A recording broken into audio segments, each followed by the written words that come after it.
ICIR اپنی طرف سے جتنی معذرت کر رہی تھی وہ کر رہا، میری طرف سے بہرحال معذرت جو کوتاہیاں میری جانب سے رہی ہوگی اور یقیناً رہی ہوگی کہ یہ انسان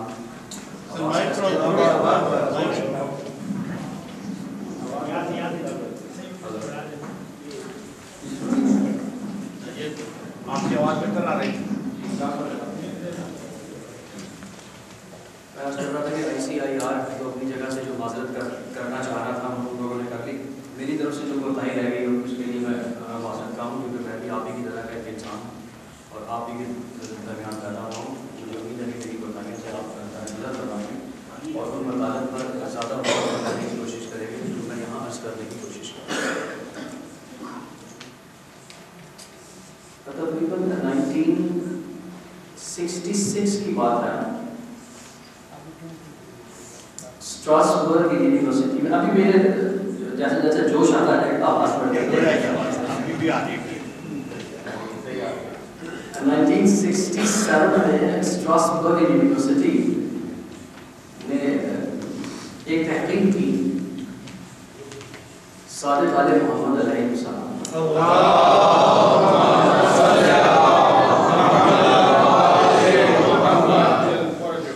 اور انہوں نے جرمن زبان اور انگریزی زبان میں ایک کتاب شائع کی جس کا انگریزی ورژن تھا سپرمین اسلام۔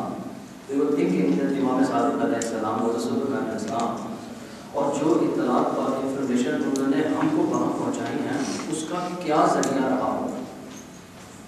یہ تقریباً 34 اسکالرس تھے اسٹراسبرگ یونیورسٹی کے، جنہوں نے بار بار یہ لکھا ہے کہ یہ اطلاع امام صادق علیہ السلام کو کیسے پہنچی، اور اس چیز کی انکوائری کرتے ہوئے وہ وہاں تک گئے کہ ممکن ہے یہ وجہ رہی ہو اور ممکن ہے کہ فلاں نے بتایا ہو، اور اس کے بعد وہ اس نتیجے پر پہنچے کہ نہیں، یہ ثابت نہیں ہوتا کہ کسی شخص نے اس ذریعے سے بتایا ہو، اور آخر میں وہ جملہ لکھتے رہے کہ شیعہ عقائد یا شیعہ نظریہ یہ ہے کہ ان کے آئمہ کا علم خدا کی طرف سے لیا گیا۔ وہ یقین نہیں کرتے، کہتے ہیں ہمیں یقین نہیں ہے، ہمارے شیعہ اس بات پر یقین کرتے ہیں۔ اس کتاب کا ترجمہ فارسی زبان میں 1971 میں ہوا، اور آپ کے پاس وہ کتاب اردو میں فارسی میں ترجمہ 1971 میں ہوا، اور آپ کے پاس اردو میں ترجمہ ہو کر وہ کتاب 1982 میں پاکستان سے شائع ہوا۔ اس کے مختلف ورژن آئے ہوئے بعد میں مجھے معلوم نہیں ہے اس بات کا۔ اس میں ایک چیپٹر ہے کہ امام صادق علیہ السلام نے شیعت کو نابودی سے بچانے کے لیے، تباہی سے، ایلیمینیشن سے بچانے کے لیے، آبسولیٹ ہو جانے سے بچانے کے لیے کیا قدم اٹھایا، اور اس میں جس بات کو انہوں نے فوکس کیا وہ یہ فوکس کیا ہے کہ انہوں نے اپنے ریلیجن پر ہر طرح کی تنقید کی کھلی آزادی دی۔ تاریخ کے صفوں میں ایک زندیق یا ایک مشرک یا ایک ایسا شخص جو بظاہر مسلمان سمجھا جاتا تھا، ابن راوندی، علم کلام میں اور فلسفہ جن لوگوں نے پڑھا وہ ابن راوند اور خاص کر عربی فلسفہ پڑھا۔ عرب فلسفہ کہنا بڑا عجیب ہے، لیکن بہرحال عربی فلسفہ جن لوگوں نے پڑھا اس میں ابن راوندی کو پڑھے بغیر آگے نہیں گزر سکتے۔ مامون رشید کے دربار میں جب اس کو طلب کیا گیا، he was not expecting کہ مامون رشید کی towards اسلام یا فلسفہ کوئی انفارمیشن یا نالج ہوگی۔ وہاں جا کر اس کو معلوم ہوا کہ بادشاہ کے ساتھ شروع کرنے میں اسے خاصی دقت محسوس ہوئی۔ مامون رشید جن امام زامن علیہ السلام کے پاس بیٹھتا تھا اور ان سے تنگ و بارل کرتا تھا، لیکن جتنا فیض حاصل کیا وہ یقیناً نظر آیا ابن راوندی کو۔ صرف اس بادشاہ نے اس کو یہ چھٹی دی کہ تمہیں میں سورج غروب ہونے تک کا ٹائم دیتا ہوں کہ تم میری سلطنت سے باہر نکل جاؤ، ورنہ تمہیں غیر مسلم سمجھ کر یہاں پر قتل کر دیا جائے گا۔ اسٹراسبرگ یونیورسٹی نے اس کی ریسرچ کرتے ہوئے لکھا کہ اس کی تربیت ان علاقوں میں ہوئی تھی جو امیر المومنین کے زیر انتظام رہے اور شیعہ ائمہ کے زیر اثر رہے۔ وہاں پر اس نے کبھی یہ دقت محسوس نہیں کی کہ مجھے کچھ لفظ یا بات کہنے پہ قتل تک کر دیا جائے گا۔ یہ پہلی دفعہ اس کو انکاؤنٹر ہوا ان علاقوں سے باہر نکل کر۔ میرا صرف اس بات کو ذکر کرنے کا مقصد یہ ہے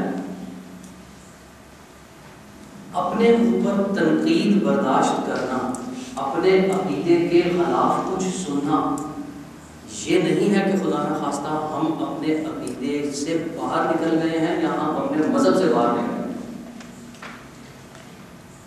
میں نے اپنے پہلے لیکچر میں ایک بات عرض کی تھی، چونکہ وہ بہت زیادہ خوش تھا، میں یہ سمجھتا ہوں کہ چونکہ وہ بہت زیادہ خوش تھا اور اکیڈمک زیادہ تھا تو شاید اس لیے توجہ اس کی طرف زیادہ مرکوز نہ رہی ہو۔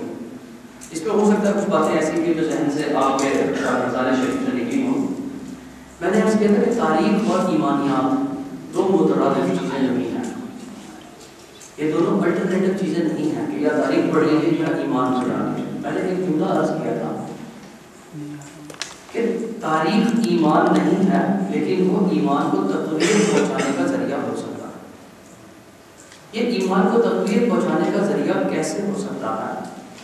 اگر میں اپنے تسلیم شدہ عقیدے میں یا اپنے تسلیم شدہ ایمان اور تاریخ کے اوراق میں کوئی افتراق دیکھتا ہوں، کوئی کنٹرڈکشن دیکھتا ہوں، تو مجھے کیا کرنا چاہیے؟ ایک بیہیویئر تو یہ ہے کہ مجھے تاریخ کے کتاب کو فوری طور پر سختی سے بند کر دینا چاہیے، سب جو لکھا سب بکواس۔ ایک طریقہ یہ ہو سکتا ہے جو عموماً لوگ کر بھی جاتے ہیں کہ نہیں جی جو ایمانی کتابوں میں لکھا ہوا وہ سب غلط ہے، تاریخ سے کیا ہے۔ یہ دونوں بیہیویئر آپ جانتے ہیں کہ غلط ہے، یہ بیہیویئر اپلائی نہیں جانا چاہیے۔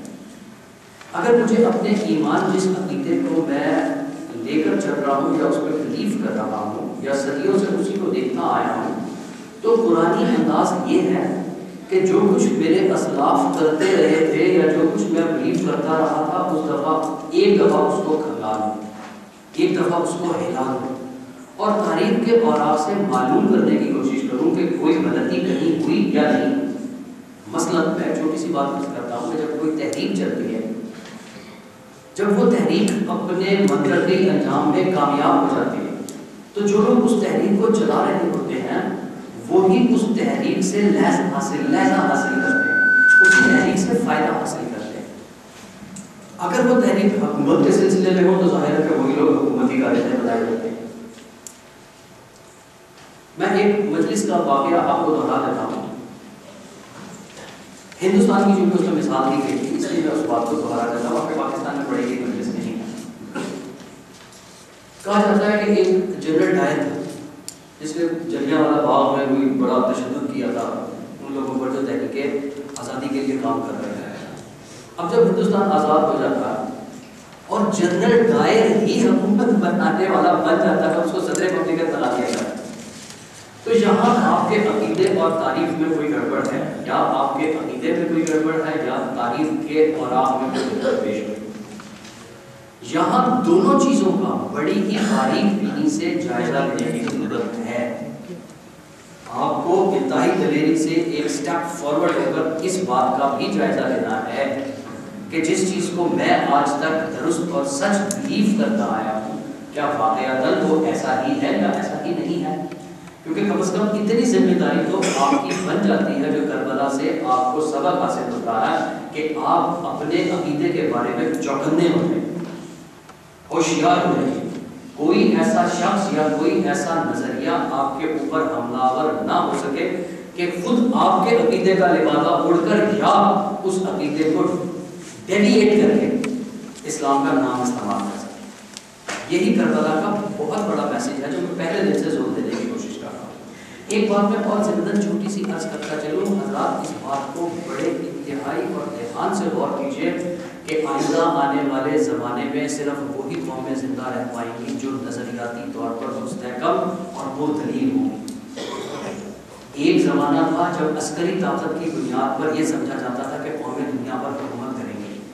ایڈم سمتھ کی ویلتھ آف دی نیشنز کتاب لکھ دینے کے بعد ایک انداز تبدیل ہوا اور یہ معلوم ہوا کہ جو قومیں معاشی طور پر مضبوط ہوں گی وہ دنیا پر حکمرانی کر سکیں گی، یا وہ سرمائی حکمرانی کو چھوڑ دیجیے، اس میں ایک لڑائی جھگڑا اور ایک فخر اور ایک تفاخر پایا جاتا ہے، وہ دنیا کی قیادت کر سکے گی یا سروائیو کر سکے گی، بچ رہے گی۔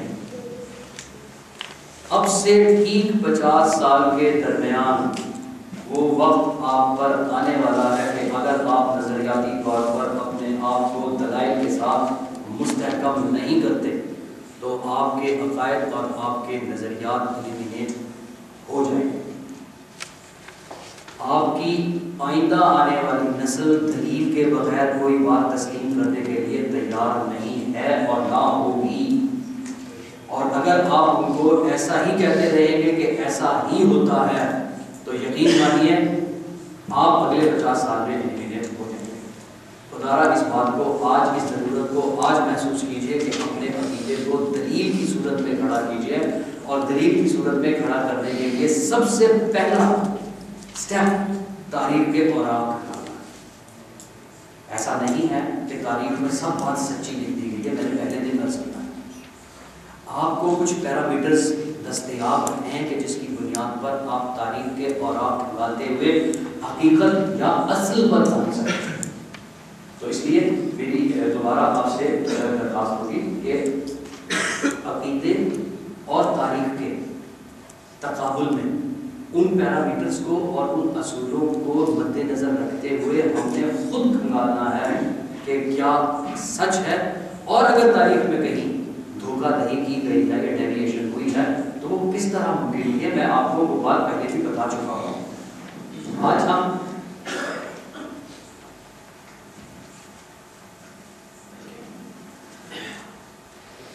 بدقسمتی سے یہ پریزنٹیشن وغیرہ بن چکی ہوئی تھی جس میں کچھ پڑھنے کا پرابلم رہا ہے. آج شاید ورڈ ڈاکومنٹ مجھے یاد پڑتا ہے کہ نہیں ہے کوئی اس میں کہ مجھے کھولنا ہوگا کہ جہاں الفاظ چھوٹے ہو جائیں. تو الامکان کوشش کی ہے کہ پریزنٹیشن والے کہ اس کے فونٹس بڑے کیے جا سکیں لیکن پھر وہ سیکوینس جس کے مطابق چلا تھا شاید ممکن نہیں تھا. اس لیے شاید تھوڑی سی دقت آج بھی ہوگی. اس کے لیے میں شرمندہ ہوں. ہم اب تک یہ دیکھ چکے ہوئے ہیں کہ تاریخ کیسے بنتی ہے اور تاریخ نویسی کے کیا اصول ہیں. یعنی تاریخ لکھے جانے کے کیا کوئی اصول ہیں یا نہیں وہ ہم دیکھ چکے ہیں کہ یقیناً تاریخ نویسی کے کچھ اصول ہیں. ان اصولوں کی بنیاد پر ہی تاریخ لکھی جانی چاہیے. اور اگر کوئی ایسی تاریخ لکھی گئی ہوگی تو اسی کو یہ سمجھا جائے گا کہ وہ مستند تاریخ ہے. میں نے یہ بھی عرض کیا تھا کہ تمام تواریخ ایسی نہیں ہے کہ جن سے کسی ایک تاریخ کو پکڑ کے کہا جا سکے کہ یہی واحد مستند ہے بس صرف اس کی کتاب کو پڑھ لیں. ہر زمانے میں آنے والے لوگ جو ہیں یا تاریخ دان جو ہیں یا ہسٹوریوگرافرز جو ہیں وہ اس کوشش کو جاری رکھے. کل میں نے کچھ ان محرکات کا ذکر کیا تھا کہ جس کی وجہ کربلا بنی. کربلا کا وہ دینی پہلو یقیناً ہمیں معلوم ہے کہ جس کی وجہ سے ہم یہ سمجھتے ہیں اور یہ جانتے ہیں اور ہمیں یہ معلوم ہے کہ یہ ایک ایسا ایونٹ ہے جس کے بارے میں پہلے سے رسالت باب صلی اللہ علیہ وسلم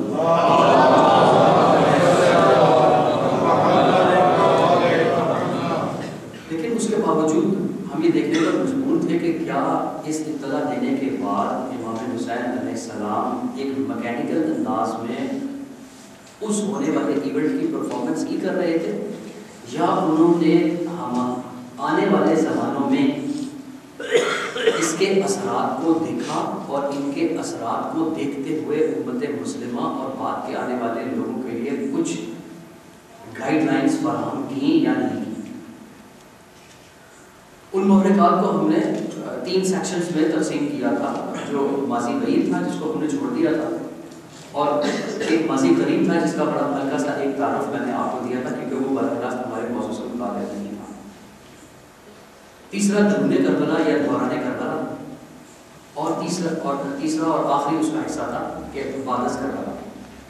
قبل کربلا اور بعد کربلا جو کہ ہمارے ان 3 دنوں میں شامل نہیں ہیں اور وہ اتنے بڑے واقعات ہیں کہ تشنگی دوبارہ اس میں بھی موجود ہے. ہم نے اس میں کل میں نے عرض کیا تھا کہ ہم نے 10 محرم کو ہی چھوڑ دیا تھا. ہم صرف لمیٹڈ تھے کہ وہ محرکات مین محرکات کیا تھے کہ جس کی وجہ سے امام حسین علیہ السلام کو ایک قدم اٹھانا پڑا اور جس میں میں نے ایک تقابل بھی کرایا تھا کہ اس وقت کے دینی حالات کی کیا پوزیشن تھی جس میں میں نے فوکس یہ کیا تھا کہ امام حسین علیہ السلام نے یہ محسوس کیا. نہ صرف امام علیہ السلام نے محسوس کیا امیر المومنین علیہ السلام کے زمانے سے یہ فیل کیا جا رہا تھا بلکہ خود رسالت باب صلی اللہ علیہ وسلم کے زمانے میں یہ محسوس ہو رہا تھا. اگر آپ غدیر کے بارے میں آپ لوگوں نے سنا بھی ہے مجالس بھی سنی ہے اور یہ آپ لوگوں نے اس میں کتابیں بھی پڑھی ہوں